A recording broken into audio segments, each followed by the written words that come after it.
ना एक प्रश्न हमारे भीतर खड़ा होता है। जब हम सूर्य नारायण भगवान को अर्घ देते हैं, जल चढ़ाते हैं, तो वो जल पृथ्वी पर जब गिरता है तो उसके छींटे हमारे शरीर पर लगते हैं। क्या वो ठीक है? क्या वो श्रेष्ठ है?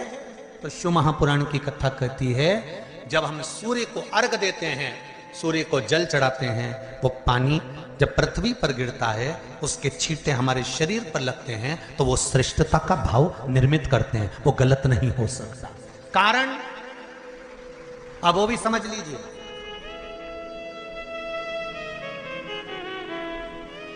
अब सूर्य नारायण भगवान को आप जल चढ़ा रहे हो तो छींटे नहीं लगे, उसके लिए क्या स्टूल पे चढ़ के चढ़ाओगे कि कुर्सी पे चढ़ के चढ़ाओगे?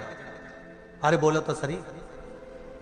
अब कई लोगों के दिमाग में यह बात भरा गई कि हम भगवान को जल चढ़ाते हैं, वो हमारे शरीर में छींटे लगते हैं, जमीन पे से पानी गिरता है, वो हमारे शरीर को छींटे लगते हैं, भगवान को अच्छा नहीं लगता होगा। कौन ने कहा? पहले तो उसको पकड़ के ला।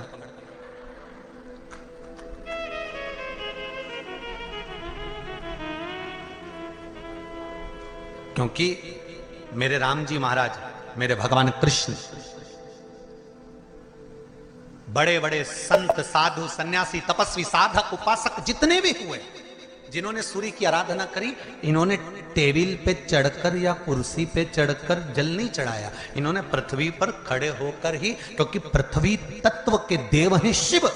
जब हम मृत्यु लोक पर खड़े होकर, पृथ्वी पर खड़े होकर भगवान शंकर का भाग पृथ्वी तत्व को धारण कर कर जल को हाथ में लेकर जब समर्पित करते हैं, और जो जल नीचे गिरता है वो शरीर पर अगर लगता है तो हमको उसका आशीर्वाद ही प्राप्त होता है, दोष नहीं लगता। पर लोगों ने इसको विपरीत कर दिया। कि कौन ने विपरीत करा? कई लोगों ने इसको विपरीत कर दिया। कौन ने विपरीत करा? तो जो दूसरे धर्म के लोग होते हैं, जिनको हिंदू धर्म से नफरत होती है और जो हिंदू धर्म की पूजन, सेवा, अर्चना को समाप्त करना चाहते हैं, वो धीरे धीरे धीरे धीरे कहने लगे कि सूर्य को जल चढ़ाओगे तो शरीर में लगेगा, शरीर में लगेगा तो दोष लगेगा। इसको कह कहकर घर घर में सूर्य को जल चढ़ाना लोगों ने बंद कर दिया कि आप जल चढ़ाएंगे तो दोष लगेगा, शरीर पे छींटा लगेगा, शरीर को ऐसा लगेगा। ये दोष नहीं है। कितनी सुंदर बात है महाराज। सूर्य नारायण भगवान को जब जल चढ़ाया जाता है, हाथ सिर से 8 इंच की दूरी पर होना चाहिए। जम के बोलिए, सिर से कितना ऊंचा होना चाहिए? 8 इंच ऊपर अपना हाथ होना चाहिए मस्तक से सूर्य को जल चढ़ाते समय। और ना चांदी का, ना स्टील का, ना लोहे का, ना प्लास्टिक का, ना कांच का, ना सोने का कोई बर्तन, ना कांसे का, ना एल्युमिनियम का, ना पीतल का, केवल एक पात्र होना चाहिए, वो है तांबे का। काय का पात्र होना चाहिए?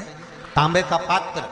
और सूर्य नारायण भगवान को जब 8 इंच ऊपर तुम्हारा हस्त है, और जब हम सूर्य को जल चढ़ा रहे हैं, कैसे जल चढ़ाना है वो भी समझ लीजिए।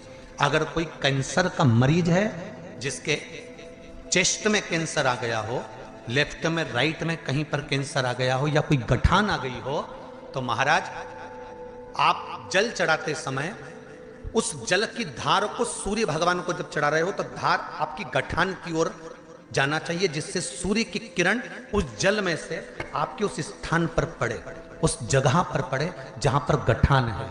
महाराज आप लगातार जल तो चढ़ाना चालू करो, अच्छे अच्छे डॉक्टर फेल हो जाएंगे और कह देंगे गठान ठीक हो गई।